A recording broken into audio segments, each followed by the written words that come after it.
আসসালামু আলাইকুম সম্মানিত হাতীবান্ধা পাটগ্রাম উপজেলাবাসী। আমি শিহাব আহমেদ, আপনাদের হাতীবান্ধা পাটগ্রাম উপজেলার সন্তান।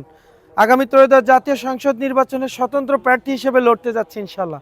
আজকে আমাদের বড়খাতার যে ইউনিলিভার অফিস আছে, এখানে আমাদের পাটগ্রাম উপজেলার যে বোনদেরকে আমরা শিহাব আহমেদ শিশু বিকাশ একাডেমির জন্য নিয়োগ দিয়েছি, তারা এসেছেন।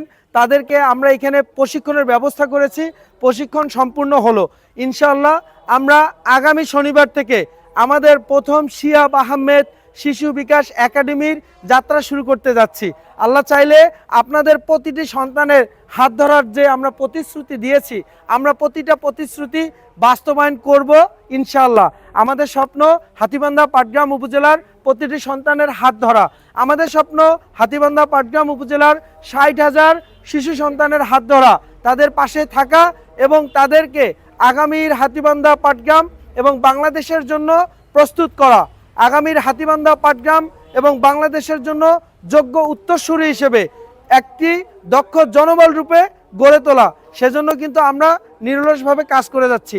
আমাদের শক্তি জনগণ, আমাদের শক্তি আপনারাই, আমাদের শক্তি হাতীবান্ধা পাটগ্রাম উপজেলার 2,10,000 ইয়াং জেনারেশন। ইনশাল্লাহ একটা মানবিক, কল্যাণকর, বেকারত্বমুক্ত এবং দুর্নীতিমুক্ত বাংলাদেশ গড়ে উঠবে। আর এই যাত্রা শুরু হবে হাতীবান্ধা পাটগ্রাম দুইটি উপজেলা থেকে ইনশাল্লাহ। এই দেশকে নিঃস্বার্থভাবে কিছু দিতে এসেছি, নিতে নয়। শিহাব আহমেদ, লালমনিরহাট 1 হাতীবান্ধা পাটগ্রাম আসনে স্বতন্ত্র সংসদ সদস্য প্রার্থী। সর্বদা আপনাদের দোয়া এবং সহযোগিতা চাই। আসসালামু আলাইকুম এবং আদাব।